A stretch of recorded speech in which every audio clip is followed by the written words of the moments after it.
দুনিয়ার ব্যাপারে বুঝেন, আরো দেখেন, আরো ভাবেন, একজন একজন করে ভাবেন। দুনিয়া আরো যদি সাজান, খোদার কসম ক্ষণিকের ক্ষণিকের ক্ষণিকের অল্প সময়ের দুনিয়া চমৎকার সাজাইয়াও তৃপ্ত হইতে পারবেন না, তৃপ্ত হইতে পারবেন। এবছর চমৎকার রং দিছেন বিল্ডিংয়ে, 2 বছরের মাথাত বিভিন্ন খান দিয়া সামরা উঠিয়া এটা আবার যেই সেই, ঠিক কিনা বলেন? তা আবার রং দাও। এই সোফা চমৎকার বানাইছিল, ওই যে বার্নিশ নাই, দেখেন এই যে সোফা, এটা এই যে দেখেন, কথা বলেন না, এই সোফা এটার মধ্যে আসেনি অন বার্নিশ, তো এটা আবার কি করতে হইব? তো লাভ হইল কই? দুনিয়া তো ধোকা, দুনিয়া ধোকা।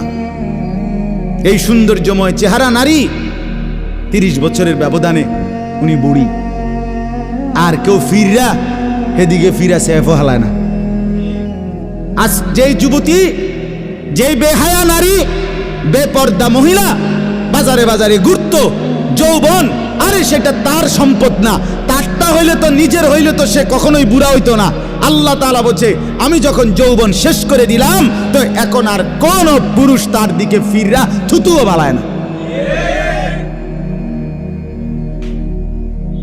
দুনিয়া এক অবস্থায় থাকে না, এক হালাতে থাকে না বাপ। এজন্য ছেলেদেরকেও বলি, বাপ জিন্দেগি সুন্দর কর।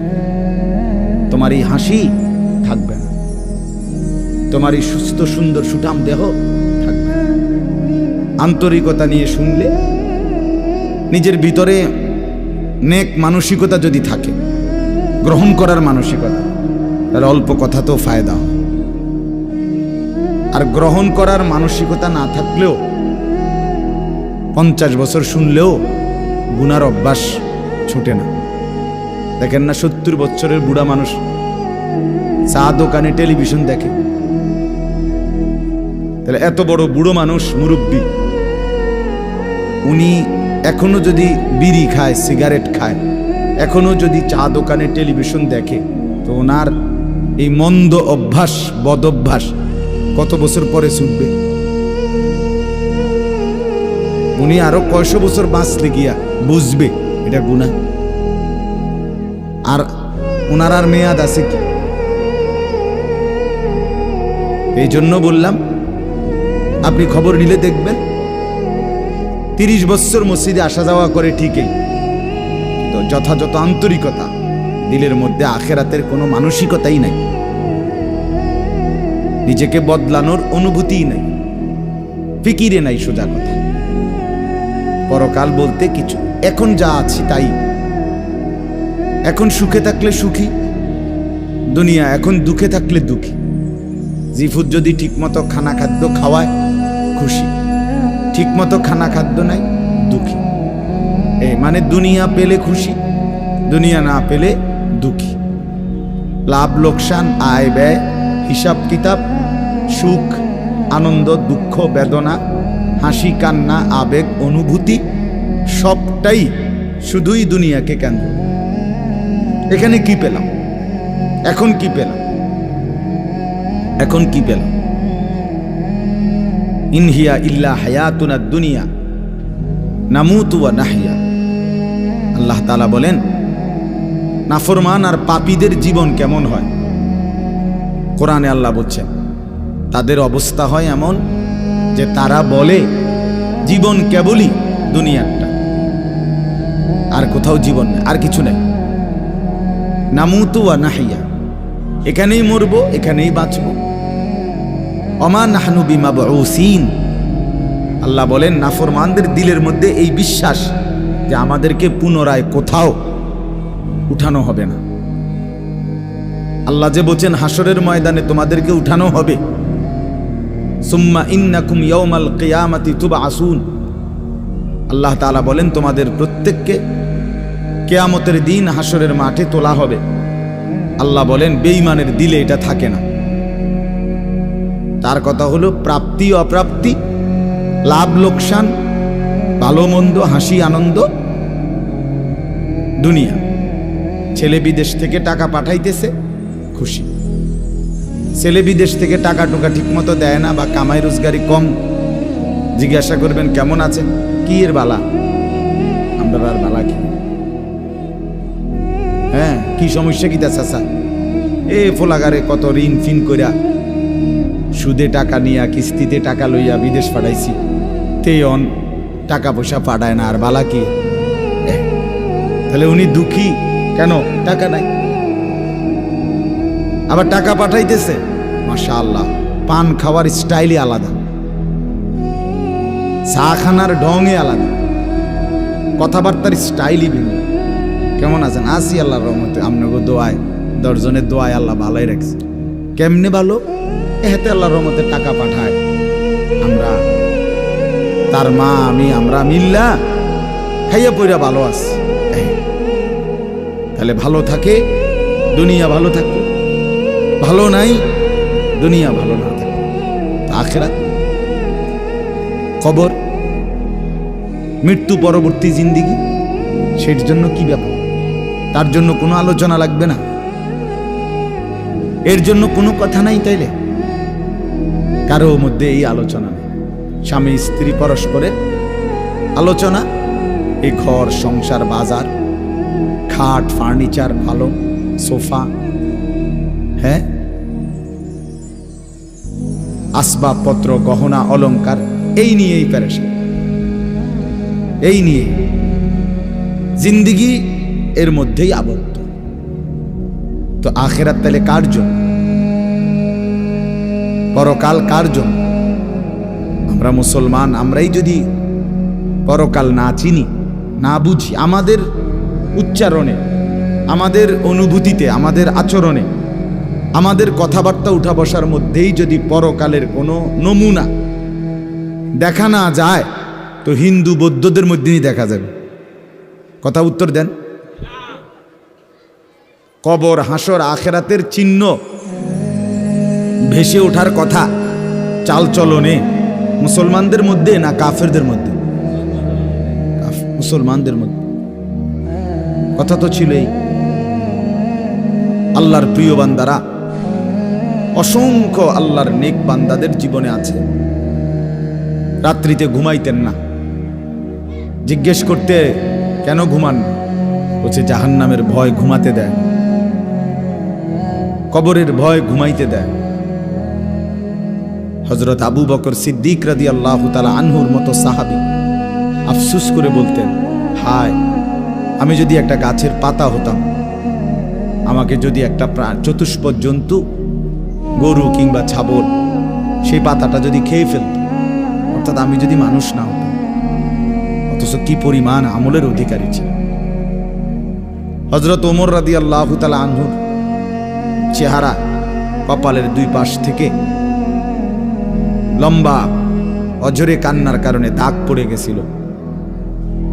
হযরত ওমর রাদিয়াল্লাহু তাআলা আনহুর ইন্তেকালের মুহূর্তে হযরত আব্দুল্লাহ ইবনে আব্বাস সাহাবী, তিনি বলছিলেন, আপনাকে আল্লাহ তাআলা অনেক মর্যাদা দিয়েছেন, আপনি 10.5 বছর মুসলমানদের খলিফা ছিলেন, আপনার মাধ্যমে আল্লাহ তাআলা দিক দিগন্ত মুসলমানদের বিজয় দান করছেন। কত রাজ্য, কত এলাকা আপনার এই 10 বছরে বিজয় হয়েছে। আপনার অনেক সম্মান, অনেক মর্যাদা, অনেক গুণ, অনেক বৈশিষ্ট্য। হযরত ওমর রাদিয়াল্লাহু তাআলা আনহু কিতাবের মধ্যে আছে, উনি চোখের পানি ফেলে বললেন আব্দুল্লাহ ইবনে আব্বাসকে, শোনো, আমি আল্লাহ তাআলার কাছে এতটুকু আশা করি শুধু যে আল্লাহ আমার জীবনের যা নেকি আর আমার জীবনের যা গুনাহ, কমপক্ষে আমার নেকিগুলো যেন আমার গুনার মোকাবেলায় বরাবর হয়। অর্থাৎ এতটুকু নেকি যেন কমপক্ষে হয় যে গুনাহগুলোকে মোচন করে দেয়, নেকিগুলো দিয়ে গুনাহগুলো যেন মিটে বরাবর হয়। এর দূরে যদি হয় তো আমি আল্লাহর কাছে সন্তুষ্ট নিজেকে মনে করি, আমার এর দূরে সারব। অর্থাৎ নিজের এই বিপুল পরিমাণ নেক আমলকে কিছুই মনে করেন, সামান্য। তা আমাদের পুঁজি কোথায়? আমাদের এই শুক্রবারের শুধু সপ্তাহে একদিনের জুমার নামাজ, এটাই আমাদেরকে জান্নাত এনে দিবে, ঠিক না? হ্যাঁ, মাঝে মধ্যে গরিব দুঃখীকে 2 টাকা 5 টাকা দিলে এতে আমাদের বেহেশত চলে আসবে, ঠিক না? তো বলেন, এজন্য বললাম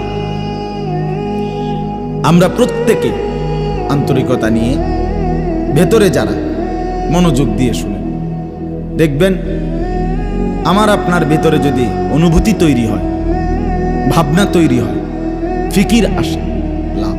সবাই একসাথে হবে না, সবাই একসাথে বদলায় না, সবাই একসাথে পরিবর্তন হয় না, কারো কপালে পরিবর্তন হয়ই না, বদনসিব। কারো সময়ের ব্যবধান হয়। আমাদের প্রিয় নবী সাল্লাল্লাহু আলাইহি সাল্লামের কাছে যারা সাহাবী হয়েছেন, কালেমা পড়ছেন, তারা প্রত্যেকেই প্রথম দিনেই তো সবাই কালেমা পড়ছেন, ঠিক না? বুঝেন নাই কথা? যতজন সাহাবী হয়েছে নবীজির, সবাই একদিনেই কালেমা পড়ে ফেলছে নাকি? তাহলে সময়ের আগ পিছ আছে কি না বলেন?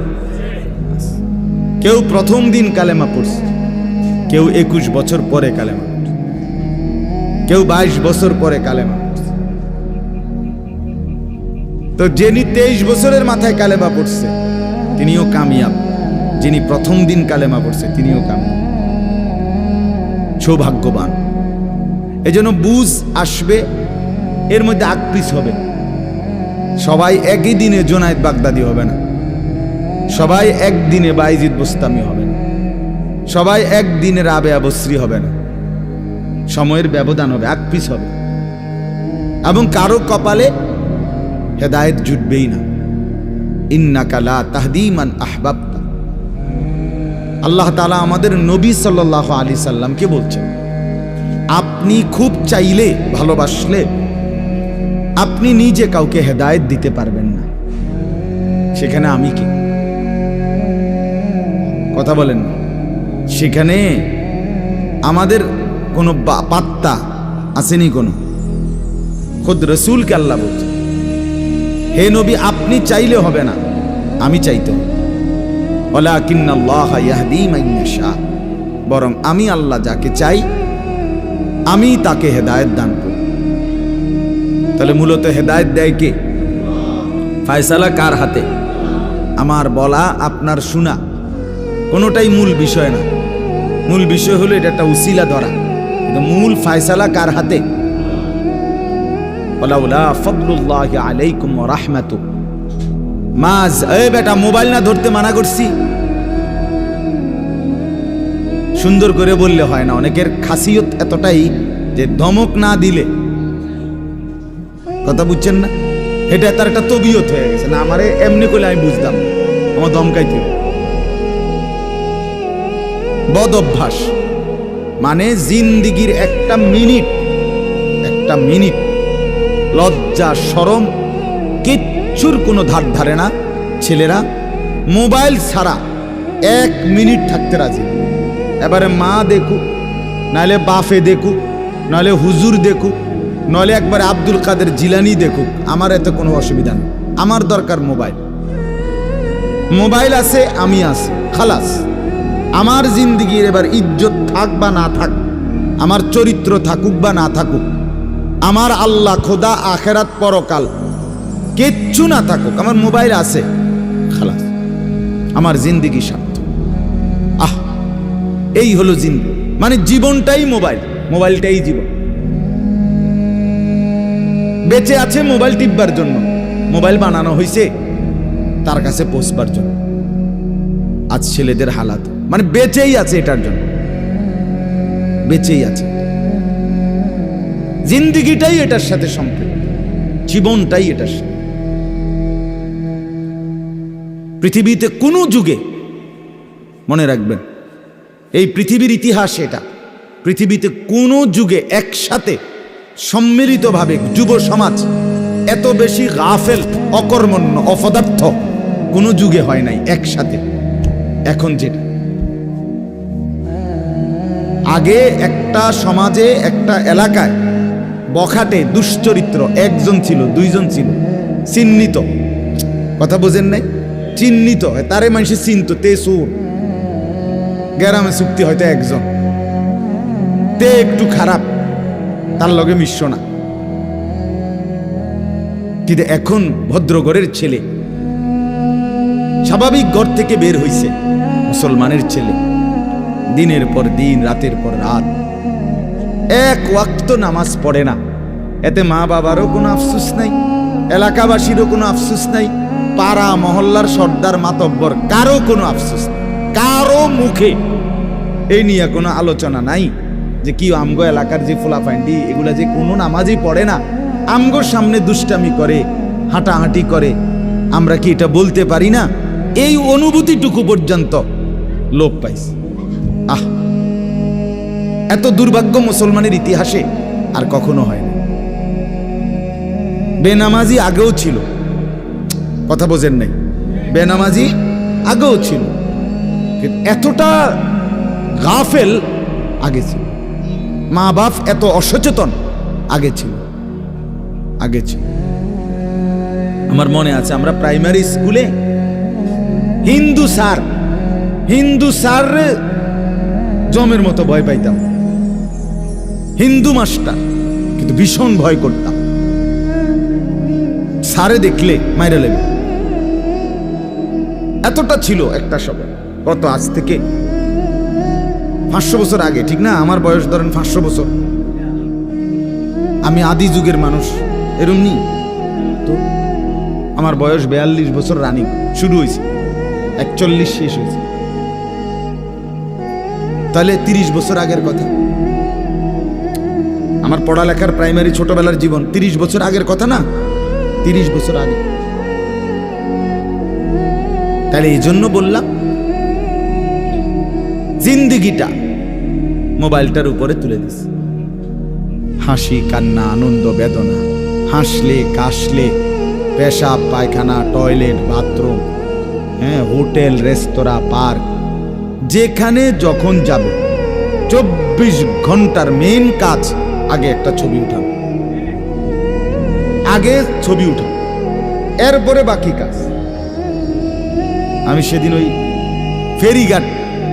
ফেরির মধ্যে উঠছি, বুঝছেন, ফেরি পার হমু আর কি, আমার গাড়ি উঠছে, আমি উঠছি, তো দেখলাম যে মোটরসাইকেল দিয়ে এক ছেলে ফেরিতে, মোটরসাইকেলটা নিয়ে উঠছে ফেরিতে, ওইটা মাত্র এক পাশে এটারে ব্রেক করে থুইয়া মানে 1 মিনিট দেরি হয়েছে না, আগে এটার পাশে দাঁড়াইয়া একটা ছবি উঠাইয়া চুল টুল ঠিক করে ছবিটা 2-3টা পোস্টে উঠাইয়া এরপরে হেতে চারিদিকে চাইছে যে আগে মানুষ আসেনি আরো না, আমি শুধু ফেরি।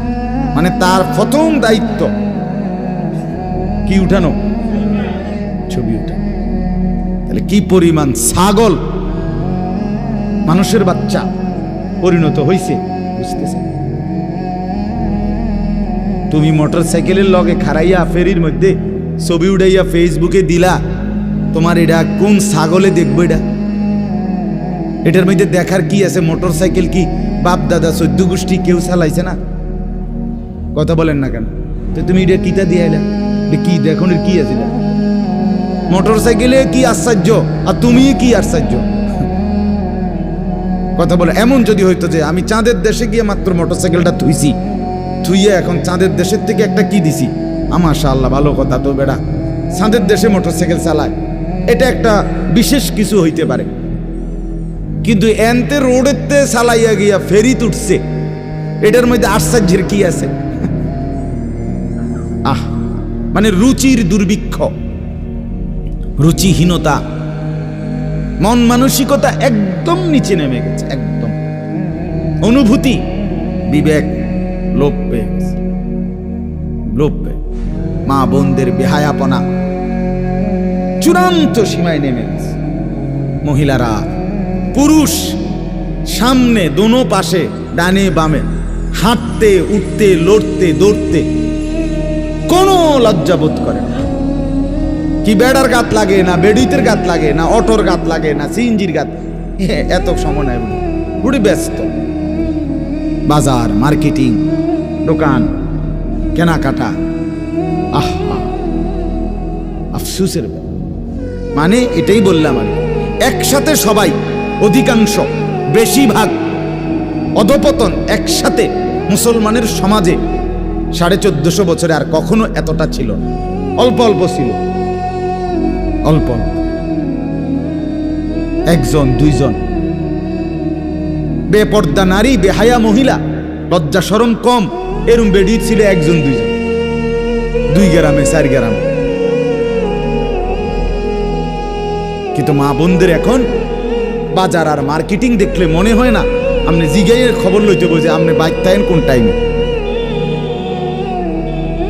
সপ্তাহে কোন দিন আপনি বাড়িতে থাকেন কখন আপনি টের। আপনি শনিবারও দেখবেন এভরি বাজারে, রবিবার, সোমবার, মঙ্গলবার, বুধবার, বৃহস্পতিবার, শুক্রবার, শীত, গরম, রোদ, বৃষ্টি, বান, তুফান, ঘূর্ণিঝড়, টর্নেডো, সাইক্লোন, সিডর, মহামারী, করোনা, আরো যদি কিছু থাকে, উনি মার্কেটে যাবে, বাজারে যাবেই।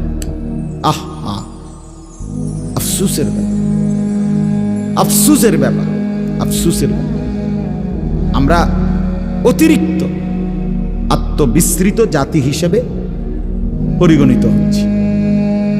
তো বলতেছি ইনশাআল্লাহ, আমি এই কথাগুলো বললাম, অর্থগুলো আমরা বেফিকির হয়ে গেছি। মুসলমানের সবচেয়ে বড় সম্পদ, এক মুমিনের সবচেয়ে বড় সম্পদ, আল্লাহ নবী সাল্লাল্লাহু আলাইহি সাল্লাম 23 বছরে সাহাবায়ে কেরামের জীবন এবং দিল অন্তরে আখিরাতকে বসায় দিয়েছেন। তারা যেন 24 ঘন্টা রাতে কিংবা দিনে, হাঁটতে কিংবা বসতে, ঘরে কিংবা বাহিরে, আখিরাতকে সামনে নিয়েই জীবনটা সাজাইছে, জীবনটা সাজাইছে।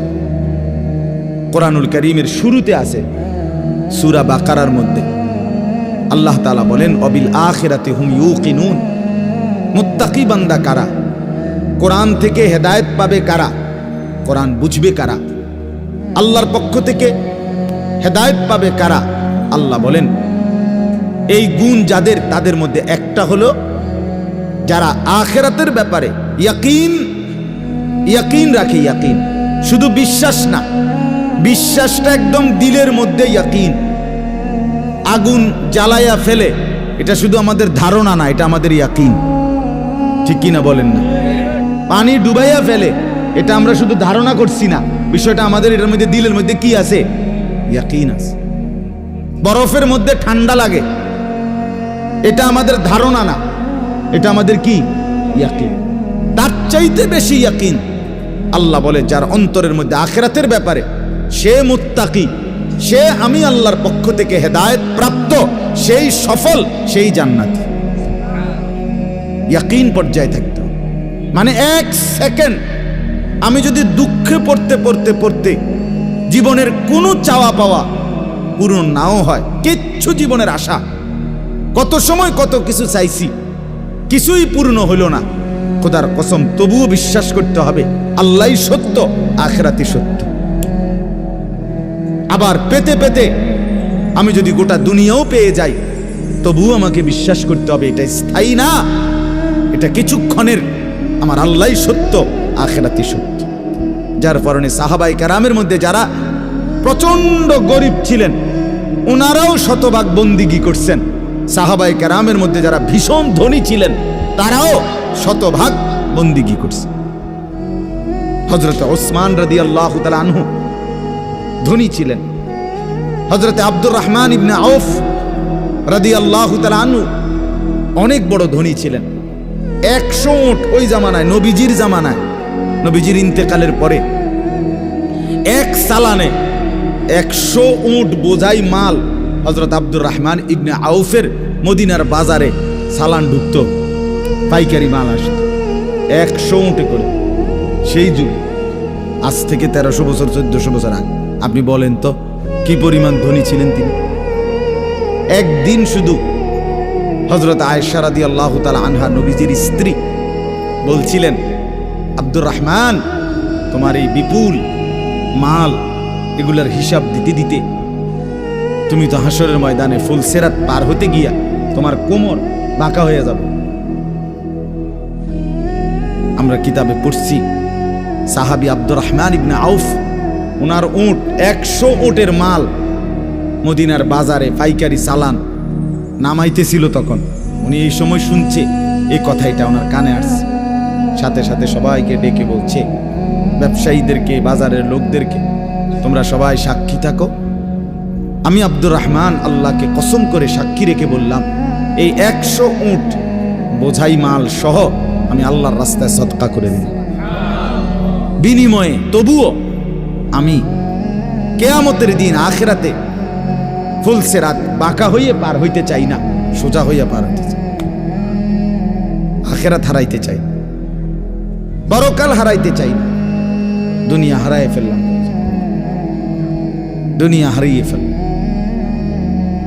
দুনিয়ায় কোনো লস নাই, কারণ দুনিয়া পুরাটাই লস। আলগা লস আবার কি? কথা বুঝেন নাই আপনি? দুনিয়া পুরাটাই কি আলগা লস কি? বিশ্বাস করে 500 টাকা জাগাত লস খাইলাম না রে মিয়া, দুনিয়া পুরাটাই লস। সোফা এটা পুরাটাই লস, কারণ এটা কোনো আখিরাতে যাবে না। কথা বলেন না কেন? এই দামি বিল্ডিং এটা পুরাটাই লস, এটা যাবে না, এটা যাবে। কিন্তু সেজদা পুরাটাই লাভ।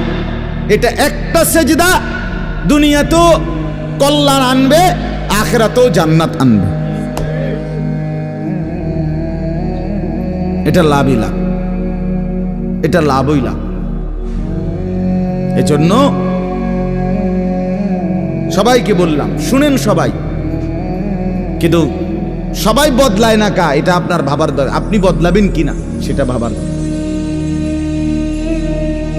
সবাই লইয়া চিন্তা করলে একসাথে, যে যেদিন আমরা গ্রামের সবাই ভালো হবে, নামাজি হবে, সেদিন থেকে আমিও পড়মু, তাইলে হইতো না। আপনি জীবনও পারতেন, তাইলে পারতেন না। আপনি আগায় যাইতে হবে আলাদা, অন্যকে ডাকতে হবে আল্লাহর দিকে, কিন্তু নিজেকে বাদ দেওয়া যাবে না। নিজের জীবন গঠন করতে হবে, নিজের জীবন। আমি আপনাদের সবাইকে বললাম এশার নামাজ পড়েন। এখন সবাই পড়লো না দেখে বুঝি আমি পড়তাম না। কথা বলেন না কেন? সবাই পড়ছে না দেখা আমিও পড়তাম না, এটা কথা? এটা কোনো যুক্তির কথা হলো নি? কথা বল। এই জন্য বললাম এটা গুরুত্বপূর্ণ। আমরা এটা বুঝি কম। আমরা শয়তানে বুঝাই দিছে, ইবলিসে, যে বলবি কি করমু, গ্রামের সবাই এটা কয়, 10-এর এটা মানুষের, এটা এই মানুষের উপরে বলে, সবাই বলছে। সবাই বললে কি হয়েছে? তাই বলে আপনি, সবাই বলছে পানির ঝাঁপ দিতে, এজন্য আপনি পানিতে ঝাঁপ দিবেন। সবাই বলছে আগুনে পড়তে, এজন্য আপনি আগুনে পুড়ে যাবেন। কোনো বাস যদি অ্যাক্সিডেন্ট হয়, 50 জন যাত্রীর মধ্যে যদি 49 জনও মারা যায়, আর একজন লোক যদি বুঝে সে বাঁচতে পারবে, বের হইতে পারবে, এই কারণে সে যে না 49 জন মরে গেছে, যেহেতু আমার আর বাচ্চা লাভ কি, আমিও মরে যাই, এটা নিয়ে কই বসে, সে কি একা হলেও বাঁচতে চাইবে না? তাহলে আপনি জাহান্নাম থেকে বাঁচতে চাইবেন না কেন? সেটা কি আগুন না? সেটা কি এর চাইতে বড় বিপদ না? তো এজন্য কোরআনুল কারীমে আল্লাহ তাআলা বলছেন, প্রথমে সবার কথা বলার আগে বাই সিরিয়াল নবীজিকে, ইমানদারদেরকে সবার কথা বলছে, কিন্তু সবার আগে বলছে কু আনফুসাকুম। আগে এটা বলে নিছে, আগে নিজেকে বাঁচাও, এরপর ও আহলিকুম, পরিবারকে বাঁচাও, এরপর লিতুনদিরা আহলাল কুরা, লিতুনদিরা উম্মাল কুরা ওমান হাওলাহা, নিজ এলাকা এবং তার আশপাশের মানুষকে বাঁচাও, এরপরে বাঁচাও। তাহলে এটা পরে ধীরে ধীরে, আগে নিজেকে বাঁচাও, এরপর পরিবারকে বাঁচাও। ওয়া আনদির আশিরাতাকাল আকরাবিন, এরপর আত্মীয় স্বজনদেরকে বাঁচাও, এরপর মহল্লাবাসীকে বাঁচাও, এরপর গোটা পৃথিবীবাসীকে বাঁচাও। ধীরে ধীরে আগাও, ঠিক আছে, সেগুলোর মধ্যে কম বেশ হইতে পারে, কিন্তু নিজের ব্যাপারে এক বিন্দু ছাড় দিও না, নিজের ব্যাপারে কোনো কমতি করো না। এটা আল্লাহর চাই। ইয়া আইয়ুহাল্লাযীনা আমানু আলাইকুম আনফুসাকুম, রব্বুল আলামিন বলেন, হে ঈমানদারগণ, আলাইকুম আনফুসাকুম, তোমরা প্রত্যেকেই তোমাদের নিজেদেরকে আঁকড়িয়ে ধরো। আলাইকুম আনফুসাকুম, নিজেকে মজবুত করে ধরো। লা ইয়াদুররুকুম মান দাল্লা ইযা হাদাইতুম, আল্লাহ তাআলা বলেন, যে যদি তুমি তোমাকে নিজেকে মজবুত করো, সাজিয়ে তোলো, গড়ে তোলো, আল্লাহ তাআলা বলেন এবার যদি গোটা পৃথিবী গুমরা হয়, খোদার কসম আল্লাহ বলেন তোমাকে আর কেউ পথভ্রষ্ট করতে পারবে না, পথভ্রষ্ট করতে পারবে। হযরত বাইজিদ বুস্তামি রাহমাতুল্লাহর জীবনীতে আমরা পড়ছি, উনি বলছেন আল্লাহ তাআলার মহব্বত আর মারেফাতের সাধনা করতে করতে আমার দিলের অবস্থা আলহামদুলিল্লাহ এক সময় এমন হয়েছে যে রাস্তার নারী আর রাস্তার দেওয়াল দুইটার মধ্যে আমার কাছে আলাদা কোনো পার্থক্য মনে হইতো না। আমাদের পাকিস্তানের বিশ্ববিখ্যাত দাঈ, দাওয়াত ও তাবলীগের মুরব্বী হযরত মাওলানা তারেক জামিল সাহেব দামাত বারাকাতুহুম বলেন, দীর্ঘ 25 বছর টানা পৃথিবীর কত দেশের আমি ঘুরছি, উনি সারা বিশ্ব ঘুরে প্রমাণ বয়ান করেন যে এই 25 বছরের ভিতরে আমি আল্লাহকে সাক্ষী রেখে বলতে পারি একবারের জন্য আমার চোখ কোনো ভিন নারীর দিকে ইচ্ছা করে আমি তুলিনি। হ্যাঁ, আমার শায়েখ আরিফ বিল্লাহ আল্লামা মুফতি মুশতাকুন নবী কাসেমি হযরতের কাছে আমি শুনছি, হযরত বলছেন যে আল্লাহ তাআলার দয়া যে রাস্তায় বের হলে মহিলা রাস্তায় হাঁটে, আমার কখনো এটা মনেই হয় না। আপনি বলবেন এটি বুঝি কথা, এটি কথা, এটাই কথা, এটাই কথা। আপনি বলবেন এটা বুঝি সম্ভব না, আপনি নিজের ব্যাপারে নাফরমানি করে নিজেরে নষ্ট করে ফেলছেন বইলা এখন সম্ভবটা আপনার কাছে বুঝে আসতেছে, তাহলে এটাই সম্ভব, এটাই সম্ভব। হযরত ইব্রাহিম আলাইহিস সালাম বলছিলেন সারা দুনিয়াও যদি নিজের এলাকাবাসীকে, কওমকে,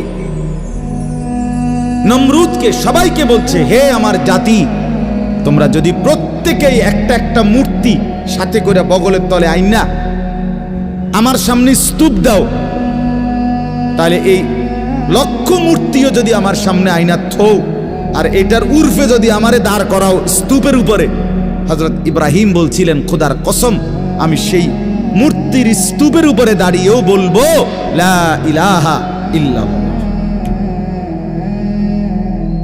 লা ইলাহা, আল্লাহ ছাড়ার কোনো ইলাহ নাই, আমি আমার আল্লাহকেই ডাক। আমরা কিতাবে পড়ছি রাসূলুল্লাহ সাল্লাল্লাহু আলাইহি সাল্লামের একজন নওজোয়ান যুবক সাহাবীকে খ্রিস্টান যুদ্ধে খ্রিস্টান সৈন্যরা বন্দী করছিলেন।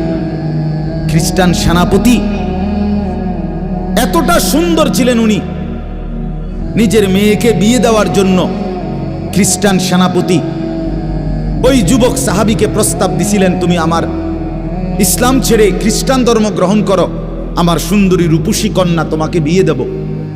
তিনি বলছেন আল্লাহর কসম আমি তো গোটা পৃথিবী ত্যাগ করতে পারি কিন্তু ঈমান ছাড়তে পারি না। তখন বন্দী করে রাখছে নিজের রূপসী মেয়েকে 3 দিন আবদ্ধ করে। ওই সেনাপতি নিজের মেয়েকে বলছে তুই তার সাথে একাকী থাক 3 দিন, যে কোনো মূল্যে তুই তাকে অপকর্ম করতে চেষ্টা কর। 3 দিন পরে সেই মেয়ে ওই আবদ্ধ ঘর থেকে বের হয়ে বলছিল বাবা ইন্নাহু হাজারুন আম শাজারুন, আল্লাহর কসম বাবা আমার মনে হয় যে এই লোকটা এটা হয় পাথর নয়তো কোনো গাছ। লা ইয়ালতাফিতু ইলাইয়া মাররাতান, সে তো আমার দিকে একবারের জন্য এক নজর ফিরেও তাকায়। মানুষের কোনো অনুভূতি তো নাই মনে হয় তার। কেউ যখন নিজেকে গঠন করে গোটা পৃথিবী নাচলেও তার আর অসুবিধা হয়। আলহামদুলিল্লাহ আমরা যারা মাদ্রাসায় পড়ছি আমরা এটা দিল থেকে বলতে পারি, আমরা যারা মাদ্রাসায় পড়ছি ছোট্টবেলা থেকে, আজকের এই পৃথিবী পোশাকে, কাপড়ে, লেবাসে, ডিজাইনে, রঙে, ঢঙ্গে আরো যদি মনে করে ফ্যাশনেবল, আরো বলে আধুনিক হয়ে গেছে, আল্লাহর কসম আমরা এই সমস্ত আধুনিকতার সামনে দাঁড়িয়ে আমাদের এই পাঞ্জাবি, টুপি, দাড়িওয়ালা পোশাককেই সর্বশ্রেষ্ঠ সুন্দর মনে করি। আমরা মনে করি দাড়িবিহীন চেহারা সুন্দর নয়। আমরা মনে করি এই বখাটে চুল, সেলুনের চতুর্দিকের যে কাটিং, এগুলো কোনো চুলও না, চুলের জাতও না, এটি কোনো মানুষের বাচ্চার চুল না, কোনো মানুষের সাওয়ার চুল নাই, কোনো সুস্থ স্বাভাবিক মাতাল হয় নাই, পাগল হয় নাই, স্বাভাবিক কোনো মানুষের চুল এত বিকৃত কালারের হইতে পারে না, ডিজাইনের হইতে পারে না। আর সে তো মুসলমান, মুসলমানের চুল এমন হবে কেন? ইহুদিরটা হইতে পারে, সেটা তাদের ব্যাপার, খ্রিস্টান হতে পারে তার ব্যাপার, হিন্দুর হইতে পারে সেটা তার ব্যাপার, কিন্তু আমার মুসলমান, আমার যুবকের চুল এমন হবে কেন? মূল কথা হইল আত্মমর্যাদাহীন, বেগায়রত, আত্মসম্মান বোধ নাই, নিজের পরিচিতি নিজের কাছে নাই, নিজেই নিজেকে চেনে না। সে কার সন্তান, মা কে, বাবা কে, ধর্ম কি, তার আল্লাহ কে, তারে বানিয়েছেন কে, তাকে কাকে মানা উচিত, কাকে অনুসরণ করা উচিত। আজকে টেলিভিশনের অব্যাহত প্রচারণা, দুশ্মনের অব্যাহত টানা লাগাতার প্রচারণা আমাদের নারী পুরুষকে বেসামাল বানায়।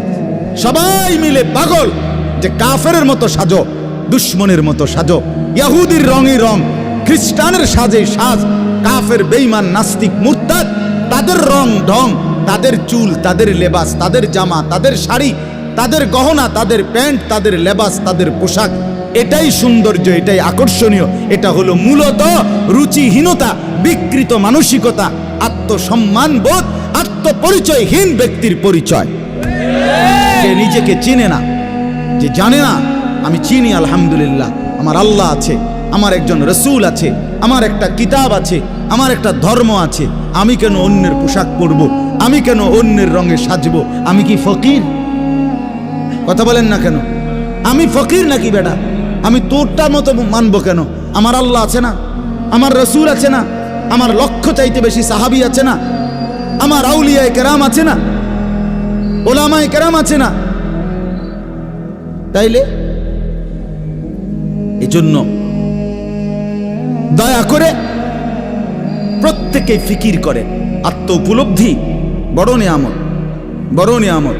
নিজেকে চিনা, নিজের বুঝ বুঝা, দুনিয়ার ব্যাপারে বুঝেন, আরো দেখেন, আরো ভাবেন, একজন একজন করে ভাবেন। দুনিয়া আরো যদি সাজান, খোদার কসম ক্ষণিকের, ক্ষণিকের, ক্ষণিকের, অল্প সময়ের দুনিয়া চমৎকার সাজাইয়াও তৃপ্ত হইতে পারবেন না, তৃপ্ত হইতে পারবেন।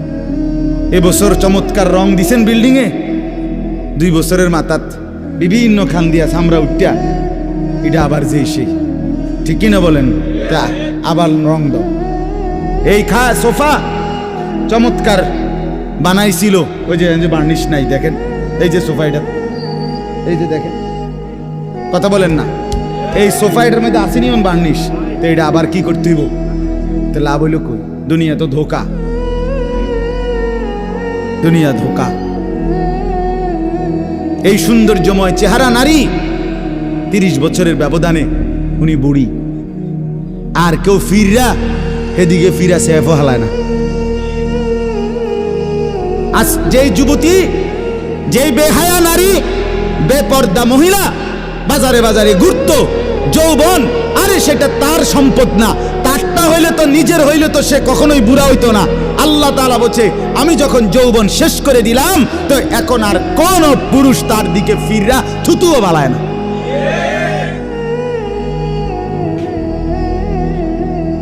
থুতুও ফেলে না। হায়াতের প্রত্যেক মুহূর্ত আল্লাহর দান। দুনিয়া অল্প ক্ষণিকের, দুনিয়ার প্রত্যেকটা অবস্থা পরিবর্তনশীল। এই যে বৃষ্টি হচ্ছিল, এখন নাই, আবার একটু পরে হইতে পারে। এই যে অন্ধকারে ঢাকা, এটা স্থায়ী না, একটু পরে আবার সকাল হবে। এই যে চমৎকার আলো, এটা স্থায়ী না, একটু পরে আবার সন্ধ্যা হবে। এই তো হাসতেছে লোকটা, কিছুক্ষণ পরে আবার কাঁদবে। এই সুস্থ মানুষ, কিছুক্ষণ পরে আবার ব্যারাম, রোগ, এরই নাম দুনিয়া। ঘুরতে থাকে, পরিবর্তনশীল,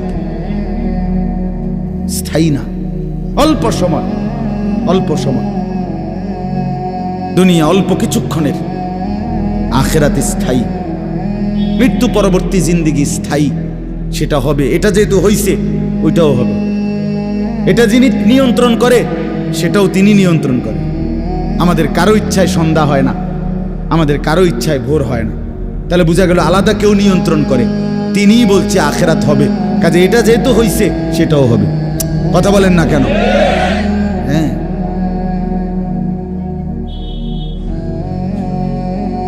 বলে বাসর রাত যত আকর্ষণীয় রাতই হোক, ভোর হয়ে যায়। জেলখানার রাত, ফাঁসির রাত যত মুসিবতেরই হোক, ভোর হয়ে যায়। দুনিয়া এক অবস্থায় থাকে না, এক হালাতে থাকে না বাপ। এজন্য ছেলেদেরকেও বলি, বাপ জিন্দেগি সুন্দর করো। তোমার এই হাসি থাকবে, তোমার এই সুস্থ সুন্দর সুঠাম দেহ থাকবে। আমি কালকেও আমার শায়েখ আরিফ বিল্লাহ হাকিমুন নাফস আল্লামা মুফতি মুশতাকুন নবী কাসিম হুজুর গতকালকে পাবনা গেছেন। তো আমি এর আগে আমি গেছি, হুজুরকে বলছিলাম, আমি আপনার মাহফিলও বলছি, আমি পাবনা মানসিক হাসপাতালে গত মাসে দেখতে গেছিলাম। দেখছিলাম বয়ানের পরে, ওই যে বাংলাদেশের সবচেয়ে বড় মেন্টাল হসপিটাল যেটা পাবনা না, এটা ওটা আমি দেখছি ভিতরে ঢুকে। আসর থেকে মাগরিব লম্বা টাইম ওয়ার্ডে ঘুরে ঘুরে আমারে দেখাইছে। তা আমি যদি 500 পাগল দেখে থাকি, তার মধ্যে 490 জন হইল জোয়ান। 490 না, 495 জন হইল যুবক। বুড়া দেখছি না 2 জন বা 3 জন। বুঝছেন? সব যুবক। হ্যাঁ, এজন্য বাপ যে মাদকাসক্ত পুনর্বাসন কেন্দ্র, যেগুলোর মধ্যে ড্রাগে যারা মাদকে আসক্ত হয়, যাদেরকে চিকিৎসা দেয়, এগুলোর মধ্যে ঘুরে দেখে আসো। সব কি 90 বছরের বুড়া? কথা বলেন না কেন? সব যুগ, সব যুগ। যেখানে সবচেয়ে অত্যাধুনিক বাড়ি, দালান, বিল্ডিং বেশি, সবচেয়ে সম্পদশালী বেশি, আপনি সেরকম প্রত্যেকটা শহরে প্রতিটা জায়গায় দেখবেন ওই জায়গায় সবচেয়ে দামি ভিআইপি এলাকা যেখানে, ওইখানে মাদকাসক্ত পুনর্বাসন কেন্দ্র বেশি। আমি নিজে দেখে আইছি।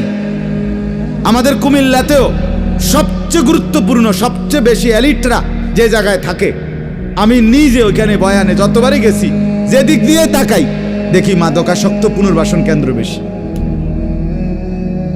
ধনির দুলাল, সোনার চামচ মুখে দিয়ে যে জন্ম নিছে, রাজপ্রাসাদ আর অট্টালিকায় যে চোখ মেলছে, আহা, সম্পদ আর প্রাচুর্য কিছুরই অভাব ছিল না, কিন্তু আখলাক আর চরিত্র নষ্ট করে, মদে আসক্ত হয়ে, নেশায় আসক্ত হয়ে জিন্দেগি শেষ করে দিছে, শেষ করে দিছে। রাসূলুল্লাহ সাল্লাল্লাহু আলাইহি সাল্লাম বলছেন, মান শারিবাল খাম, যে মদ খায়, নেশা করে, তার 1 নম্বর লানত হইল তারাকাস সালাহ, সে নামাজ ছেড়ে দেয়। 2 নম্বর লানত জঘন্য। নবীজি বলছে, আহা, বলতেও লজ্জা, নবীজি বলছে মাদকাসক্ত যে, তার পরিণতি হলো সে খুব দ্রুত গতিতে, অচিরেই, অল্প সময়ের ভেতরেই সে সবচেয়ে ঘনিষ্ঠ আপনজন, তাদের সাথে আপনজন নারী, তাদের সাথে জিনা আর ব্যভিচার করতে উদ্যত হয়। সে আপনজনের গায়ে ছোবল দেয়। হ্যাঁ,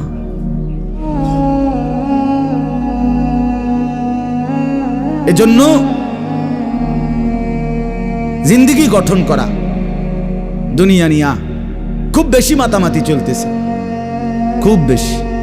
দুনিয়া সাজাইতেছে সবাই, সুন্দর গাড়ি, সুন্দর বাড়ি, সুন্দর পার্ক, সুন্দর হোটেল, সুন্দর রেস্তোরাঁ, সবার চেষ্টা দুনিয়া লোভনীয় করা।